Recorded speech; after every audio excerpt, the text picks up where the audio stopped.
কি চমৎকার কথা আল্লাহ বলেন, বন্ধুরে তুমি বলে দাও ওই ব্যক্তির কথার সরকার কথা দামি হবে, সুন্দর হবে, ভালো হবে। যেই ব্যক্তি মানুষগুলোকে আল্লাহর পথে আহ্বান করে, তার মানে হলো আল্লাহর পথে আহ্বান করা হলো এই দুনিয়ার বুকে সুন্দর একটি কাজ। একটু আল্লাহু আকবার জোরে বলেন। শুধু ভালো কাজের দিকে ডাকে না, নিজেও ভালো কাজ করে, শুধু ভালো কাজই করে না, এবং সে ঘোষণা করে দেয় আমি একজন মুসলমান। আমার সামনে যারা বসা, আপনারা কি হিন্দু বসে আছেন না মুসলমানেরা বসে আছেন? একটু আওয়াজ করে বলুন, আমরা কি মুসলমান? কাকে বলা হয় বুঝবেন ভালো করে। আমার দেশের মানুষ ভাবে দাড়ি যারা যত বড় সে তত বড় মুসলমান, পাগড়ি যারা যত বড় সে তত বড় মুসলমান। না রে বন্ধু না, দাড়ির মধ্য দিয়ে যদি মুসলমানিত্ব বোঝাতো, বিশ্বকবি রবীন্দ্রনাথ ঠাকুরের কিন্তু দাড়ি কম ছিল না। কথা বলেন ঠিক না ভাইরা? ভারতের প্রধানমন্ত্রী বর্তমানের নরেন্দ্র মোদী, তারও কিন্তু দাড়ি কম নাই। বাংলাদেশে আসাকে কেন্দ্র করে 2021 সালে 17 জন তরতাজা যুবকের জীবন কেড়ে নিল প্রধানমন্ত্রী নরেন্দ্র মোদী। তার মানে তারও দাড়ি আছে, পাগড়ি উপরে। মুসলমানদের চিরন্তন দুশমন, গরুর গোশত রাখার অপরাধে মুসলমানদেরকে পিটিয়ে শুধু হত্যা করে না, ভারতে হাফিজিয়া মাদ্রাসায় একসাথে 200 বাচ্চাটার কোরআন হাফিজ হওয়ার পরে পাগড়ি দেওয়ার একটা অনুষ্ঠান যখন চলছিল, মাদ্রাসাতে বম্বিং করে একই সাথে ছোট্ট মাসুম বাচ্চা 200টা কোরআনের হাফেজকে বিদায় করে দিয়েছিল। শুধু তাই নয়, আজকে ভারতের বুকে কাশ্মীরের মুসলমানদেরকে নির্যাতনের স্টিম রুলার চালায় তিনি।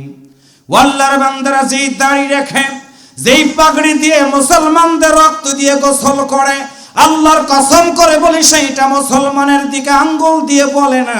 তার মানে হলো ওই দাড়ি, ওই টুপি, ওই জুব্বা, ওই পাগড়ি হলো মুসলমানদের মারার জন্য দাড়ি রেখেছে। আল্লাহর বান্দা, তাহলে মুসলমান কাকে বলে? আমার আল্লাহ সেটা কোরআনের ভিতরে জানাই দিয়েছেন। আইয়ুহাল্লাযীনা আমানুত্তাকুল্লাহা হাক্কা তুকাতিহি ওয়া লা তামুতুন্না ইল্লা ওয়া আনতুম মুসলিমুন। মুসলমান তো তারা হবে, 1 নম্বর তাদের দিলের ভিতরে ভয় থাকবে আল্লাহর। আওয়াজ করে বলুন তো, মুসলমান যারা হবে তাদের দিলের ভিতরে ভয় থাকবে কার? আর একটু জোরে বলেন, কার? আল্লাহর ভয় যাদের দিলের ভিতরে থাকবে রে, চুরি তারা করতে পারবে না। আমার দেশে পকেট মার ধরলে শাস্তি দেওয়া হয়, গরু চোর ধরলে শাস্তি দেওয়া হয়, কিন্তু সচিবালয়ে চাকরি করে লক্ষ কোটি টাকা লুটপাট করে বিদেশে পাচার করে তাদেরকে আমরা শাস্তি দিতে পারি না। কারণ হলো একটা, আল্লাহর বান্দা বাংলাদেশে 1 ঘন্টার মধ্যে চুরি বন্ধ হয়ে যাবে। বাংলাদেশের জাতীয় মসজিদ বাইতুল মোকাররমের সামনে একজন চোরকে ধরে যদি কোরআনের আলোকে যদি হাত কেটে দেওয়া হয়, সচিবালয় থেকে শুরু করে ইনায়েতপুরের গাট্টি নেওয়া চোর তাদের চুরি করা বন্ধ করে দিবে। কারণ হাতটা যখন কাটবে আল্লাহর কোরআন দিয়ে, আমার প্রিয় ভেড়া 1 ঘন্টার ভিতরে বাংলাদেশ থেকে চুরি বন্ধ হয়ে যাবে। কিন্তু এই আইন চাই না তো তারা, যারা বাংলাদেশের টাকাগুলো লুটপাট করে খেয়েছে, যারা বাংলাদেশে 100 জন মেয়েকে ধর্ষণ করার পরে মিষ্টি বিতরণ করা হয়। আল্লাহর কসম করে বলি রে ভাই, যদি ইমানদার সে হবে 100টা মেয়েকে ধর্ষণ করতে পারবে না। কারণ তিনি এই আয়াতের ব্যাখ্যা জানে না। সূরা বনী ইসরাঈল আয়াত নম্বর 14 পড়ো, কিতাবাকা কাফা বিনাফসিকাল ইয়াউমা আলাইকা হাসিবা। আজকে দুনিয়ার বিচারকেরা বিচার করে টাকার লোভে, ক্ষমতার লোভে, অর্থের লোভে, চেয়ারের লোভে, কিন্তু কিয়ামতের ময়দানে আমার আল্লাহ বিচার করবে প্রতিটা বান্দার আমল নামাটা দেখে। একটু আল্লাহু আকবার জোরে বলেন। আল্লাহ বলবে বান্দারে তোমার আমল নামাটা পড়ো, আমি আল্লাহ দেখব তোমার আমল নামাতে কি আছে রে, আমি দেখব।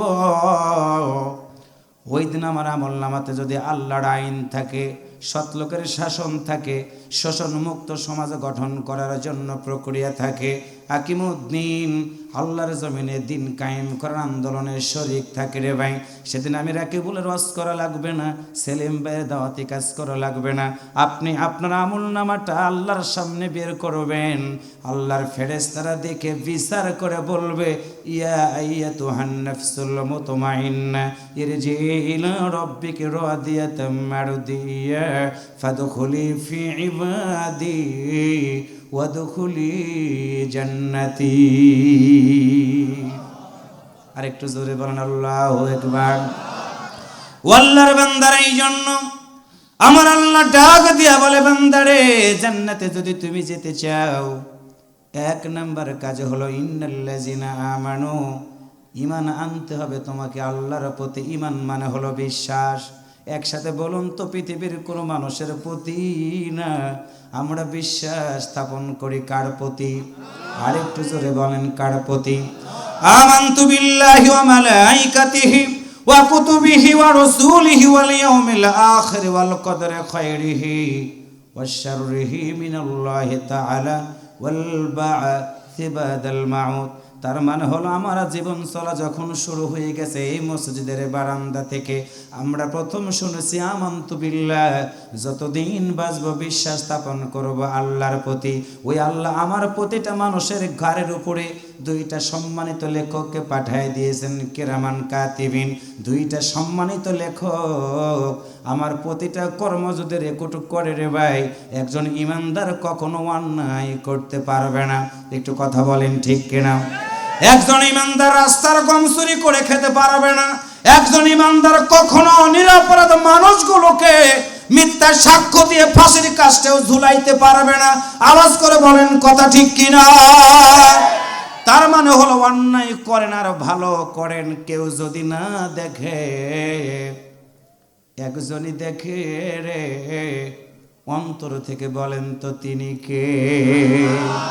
সে আল্লাহ বলে বান্দারে শুনে রাখো, ইন্না বাতশা রাব্বিকা লাশাদীদ, দুনিয়াতে থাকবা, খাবা, ঘুরবা, যা করো আমি তোমারে নিষেধ করব না। মনে রাখবারে বান্দা, তোমার বাবা তোমাকে পৃথক করে দিতে পারে, তোমার বন্ধু তোমাকে দূরিয়ে দিতে পারে, তোমার আত্মীয় স্বজন তোমাকে দূরিয়ে দিতে পারে, আমি আল্লাহ তোমাকে দুনিয়াতে দূরে দিব না, তোমার রিজিক আমি বন্ধ করব না। তবে একটা কথা বলে রাখলাম, শুনে রাখবা, আমি আল্লাহর পাকড়াও বড় শক্ত হয়ে যাবে সেদিন, কিন্তু আমি আল্লাহর পাকড়াওয়ের হাত থেকে কেউ বাঁচতে পারবে না। আল্লাহর বান্দারা শুনে রাখবেন হৃদয় দিয়ে, দুনিয়াতে বিপদের মধ্যে পড়ে যাবেন, কেউ না কেউ বাঁচাবে, কেউ না কেউ সহযোগিতার হাত বাড়ায় দিবে। যেদিন আমার মৃত্যু হবে, আল্লাহ যেদিন বলবে বান্দারে কুল্লু নাফসিন যায়িকাতুল মাউত, মৃত্যুর স্বাদ যেদিন গ্রহণ করবা, এই যে সুন্দর মসজিদ বানায় রেখে দিয়েছেন রে ভাই, নিঃসন্দেহে মসজিদের বারান্দায় একটা খাট রেখে দেওয়া হয়েছে, জানি না রে ওই খাটটা কার কখন কার বাড়িতে এসে হাজির হয়ে যাবে। একটু আল্লাহু আকবার জোরে বলেন। আল্লাহ বলবেন বান্দারা শুনে রাখো, তোমার মৃত্যু হয়ে যখনই যাবে, শুনে রাখো এনায়েতপুর বাজারে যাবা, ছেলে যদি হয় 3টা কাপড়ের কাপড় নিয়ে আসবা, মেয়ে যদি হয় 5টা কাপড়ের কাপড় নিয়ে আসবা। অন্তর থেকে বলেন তো সেই কাপড়ের রংটা হবে কেমন? আর একটু জোরে বলেন কেমন? সাদা কাপড় আপনার বাড়িতে আনা হবে রে ভাই, মসজিদের বারান্দার পালকিটা আপনার বাড়িতে নিয়ে যাওয়া হবে। আমি এখানে আসার পরে শরীফ ভাইয়ের বাড়িতে আমি থাকলাম, সুন্দর বিল্ডিং বাড়ি, সুন্দর ঘর, সুন্দর খাট, সুন্দর কম্বল বিছানা।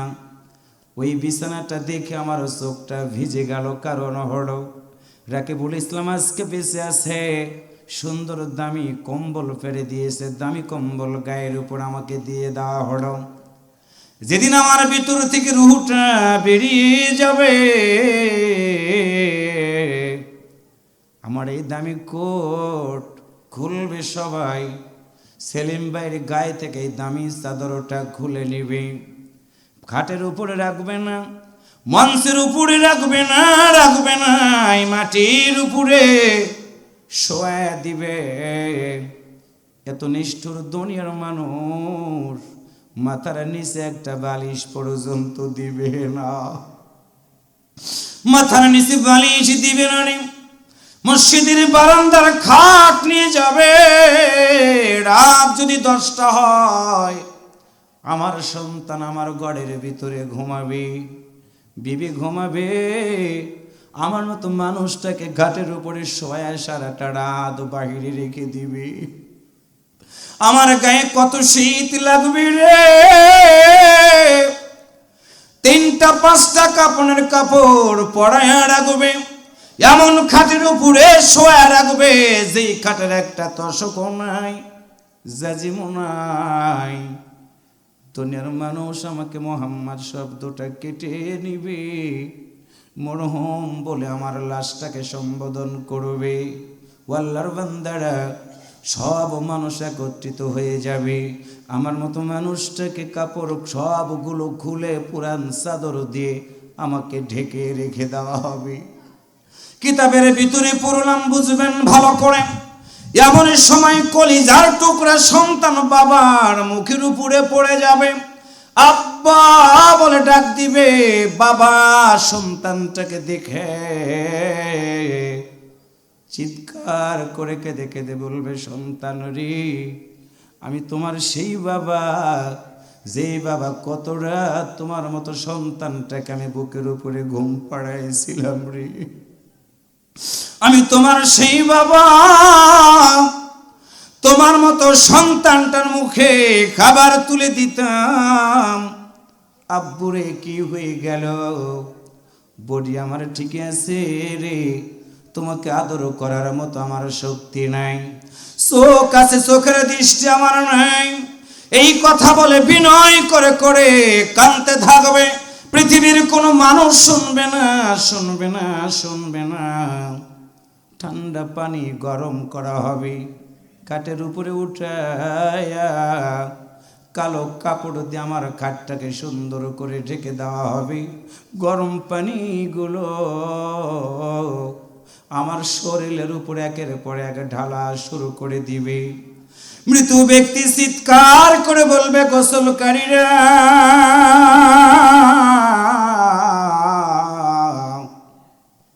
পানি কত গরম আমি জানি না।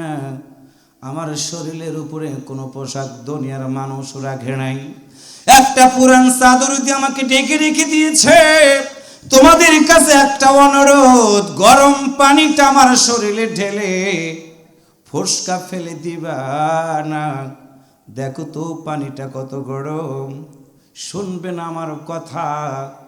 গরম পানি দিয়ে গোসল করানোর পরে এই ঘাটে উঠায়া আতর গোলাপ সুরমা চন্দন লাগাই দিব আমার গোটা বডিতে।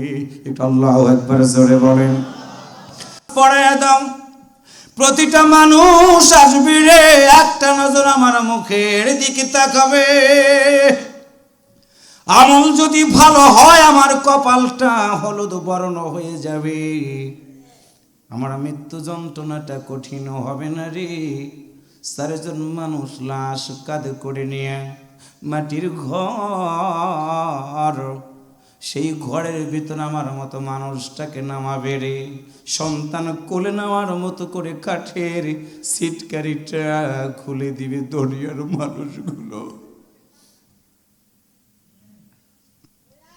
দুনিয়ার মানুষগুলো কবরের চতুর্পাশে দাঁড়ায়া যাবে। ও নেতারা কর্মীরা কোন দল করো, তোমার নেতা কি কবরে নামতে পারবে রে? ইমান কি আছে তাদের? একটা বার কি তুমি খেয়াল করে দেখলা না? সন্তান কোলে নেওয়ার মতো করে লাশটাকে দুই পাশে ধরে কবরের ভিতরে নামায় রাখবে যখন, হাদিসের ভিতরে পড়লাম মানুষটাকে যখন কবরে নামানো হয়, আল্লাহর বান্দা চিৎকার করে বলে, দুনিয়ার মানুষেরা রে, আমার সাথে নিষ্ঠুর মতো আচরণ তোমরা করো না, করো না। কারণ হলো এমন একটা ঘর, যে ঘরের একটাও দরজাও নাই, জানালাও নাই, সাথী নেই, বাতি নাই, আমি একা একা এই ঘরের ভিতরে থাকতে পারবো না। আমাদের কানে আওয়াজ আসবে না, আমরা বলবো ঢাওট দিয়ে দাও, বাঁশঝাড় থেকে বাঁশ কেটে ঢাওট দিবে, কবর অন্ধকার হয়ে যাবে। মৃত্যু ব্যক্তি ভাববে আকাশে মনে হয় মেঘ জমা হয়ে গেছে, এই জন্য মনে হয় আমার কবরটা অন্ধকার হয়ে গেছে। একটু পরে তালাই বিছাবে, মানুষগুলো মাটি দিবে মনকে মন, কবরের উপরে শব্দ হবে, কবরটা অন্ধকার হয়ে যাবে। যখন মৃত ব্যক্তি চিৎকার করে ডাক দিয়ে বলবে, তোমরা কারা রে? জুতার শব্দটা আজকে জোরে করে হেঁটো না, তোমাদের জুতার শব্দটা আমার কানের ভিতরে টাস টাস করে বাজে। আল্লাহ রসুল কি সাহাবীরা বলেছিল, ইয়া রাসূলুল্লাহ সাল্লাল্লাহু আলাইহি ওয়াসাল্লাম, বলেন তো মানুষ মরে যাওয়ার পরে আপনি বলেছেন তোমার ভাইয়ের কবরের পাশে দাঁড়ানোর জন্য, হুজুর কেন দাঁড়াবে তারা? আপনি কি বলবেন না? আল্লাহ রসুল ডাক দিয়ে বলেছে, সাহাবীরা রে শুনে রাখো, তোমরা তোমার ভাইয়ের কবরের পাশে দাঁড়ায়া তালকিন দিবা, কারণ হলো তোমার ভাইয়ের কবরের ভিতরে আর কেউ নাই, নিজের নেক আমল করার সব দরজা বন্ধ হয়ে গেছে, তোমার ভাইয়ের কবরের পাশে দাঁড়ায়া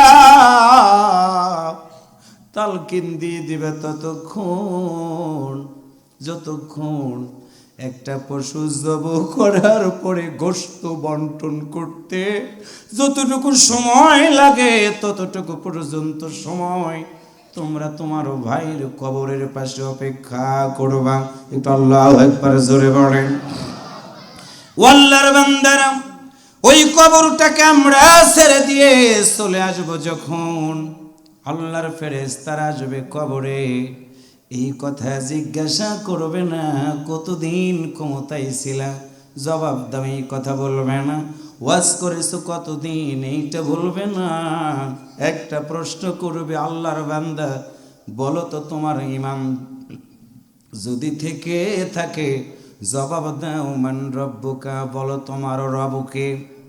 আল্লাহ বলেন, ইন্নাল্লাযীনা আমানু, নিশ্চয় যারা ঈমান এনেছে রে, শুনে রাখো, ঈমান আনতে গিয়ে আমি আল্লাহ বললাম, ইন্নাল্লাযীনা ক্বালু রাব্বুনাল্লাহ, আল্লাহু আকবার। নিশ্চয় যারা ঈমান আনতে গিয়ে ঈমানের প্রতি অটল থেকে বলেছে, ইন্নাল্লাযীনা ক্বালু রাব্বুনাল্লাহ, নিশ্চয় যারা বলেছে তাদের রব হলো আল্লাহ, সুম্মাস্তাকামু, এই কথাই শুধু বলেন, অটল থেকেছে তারা, ধীর থেকেছে। আল্লাহ বলেন, তাতানাজ্জালু আলাইহিম, তাদের উপরে আমি আল্লাহ ফেরেশতা নাজিল করব, মালাইকাতুন, বহু ফেরেশতা।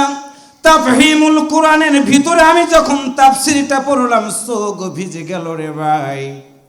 ফেরেশতারা এসে বলবে, চিন্তা করো না, আল্লাহ তাখাফু, তোমার কোনো ভয় নাই, ওয়ালা তাহজানু, চিন্তার কোনো কারণ নাই, ও আবশিরু, এবং সুসংবাদ গ্রহণ করো, বিল জান্নাত, ওই জান্নাতের, আল্লাতী কুনতুম তুআদুন, যেই জান্নাতের ওয়াদা আমার আল্লাহ তাআলা দিয়েছেন। সম্মানিত এনায়েতপুরের ভাইরা, ওই জান্নাতের ভিতরে ঈমান যদি থাকে রে ভাই, আল্লাহ তাআলা যখনই বলবে মান রব্বুকা, বলো তোমার রবকে, রবকে, ইমান যারা এনেছেন আল্লাহর প্রতি, ইমান আনার পরে আল্লাহর কোরআনের পক্ষ যারা গ্রহণ করে জীবন চালিয়েছেন, ওই কবরের ভিতরে মা নাই, বাবা নাই, নেতা নাই, কর্মী নাই, কেউ নাই, কেউ নাই। ওই কবরের ভিতরে আপনার জন্য উকিলের মতো ভূমিকা রাখার জন্য আল্লাহর কোরআন কবরের ভিতরে পাখি হয়ে হাজির হয়ে যাবে। আল্লাহর ফেরেশতা একটা দৌড় দিবে, আল্লাহ বলবে ফেরেশতারা বলো, কবরের ভিতরে তোমার বান্দাকে আমার বান্দাকে প্রশ্ন করা বাদ দিয়ে তুমি কেন চলে এলাম? আল্লাহর বান্দাকে ফেরেশতারা বলবে আল্লাহ, কবরের ভিতরে যেই বান্দাটাকে প্রশ্ন করি ওই বান্দার কবরের ভিতরে কোরআন জবাব দেওয়ার জন্য হাজির হয়ে গেছে। রব্বি আল্লাহ, ওই আল্লাহর বান্দা বলেছে, আল্লাহ বলবে ফেরেশতারা বলো এটা কি সেই কোরআন যেই কোরআনের জন্য আমার নবী 3টা বছর শিয়াবে আবি তালেবি জেলখানার ভিতরে বন্দী ছিল? ফেরেশতারা বলবে হ্যাঁ। আল্লাহ বলবে বড়, আমার যেই বান্দার জীবনটা অতিবাহিত করেছে কোরআন দিয়ে, সেই কোরআন তার কি কবরের ভিতরে হাজির হয়ে গেছে? আল্লাহর ফেরেশতারা বলবে আল্লাহ শোনো, তোমার এই বান্দা কোরআনটা মানতে গিয়ে নিজের পরিবারের জনের কথা মনে রাখে নাই, ইমানটা ঠিক রাখতে গিয়ে তারা প্রয়োজন হয়ে গেছে হিজরত করা, বাড়ি ছেড়ে অন্য জায়গায় ঘুমিয়েছে। আল্লাহ তোমার জন্য সংগ্রাম করতে গিয়ে তোমার এই জীবনটা মালিক তোমার মতো আল্লাহর জন্য দিয়েছে, তারা আফসোস করে না, একটাই আশা, আল্লাহ তুমি তাদেরকে জান্নাত দিয়ে দিবা। আমার আল্লাহ ফেরেশতার কথাগুলো শুনে ডাক দিয়ে বলবে, হে আমার ফেরেশতারা শুনে রাখো, আমি আল্লাহর জাতের কসম করে বললাম, আমি তো সেই আল্লাহ যে আল্লাহ ওয়াদা দিয়েছিলাম, ওয়াদাল্লাহুল্লাযীনা আমানু ওয়া আমিলুস সালিহাতি লাহুম মাগফিরাতুন ওয়া আজরুন আযীম। আমি আল্লাহ তো ওয়াদা দিয়েছিলাম, ঈমান যারা আনবে রে ওয়া আমিলুস সালিহাত, এবং ভালো কাজ যারা করবে, লাহুম মাগফিরাত, আমি তাদের ক্ষমা করে দিব। শুধু ক্ষমা করে দিব না, ওয়া আজরুন আযীম, আমি আল্লাহ তাদের মহাপুরস্কার হিসেবে তাদের জান্নাতটা দিয়ে দিব। আমার আল্লাহ বলবে ফেরেশতারা শুনে নাও, আমার যে বান্দার কবরের ভিতরে মা নাই, বাবা নাই, কেউ নাই, কোরআন তার কবরের ভিতরে ঈমান থাকার কারণে সাথী হয়ে গেল, আমি আল্লাহ আজকে একটা আদেশ করে দিয়ে দিলাম, আমার এই কোরআন মানা ঈমানওয়ালা বান্দা বান্দিকে আর একটাও প্রশ্ন করবা না, আমি আল্লাহ তাদের জন্য সুসংবাদটা দিয়ে দিলাম, তাদের কবরটা জান্নাত পর্যন্ত প্রশস্ততা দান করে দিয়ে দাও।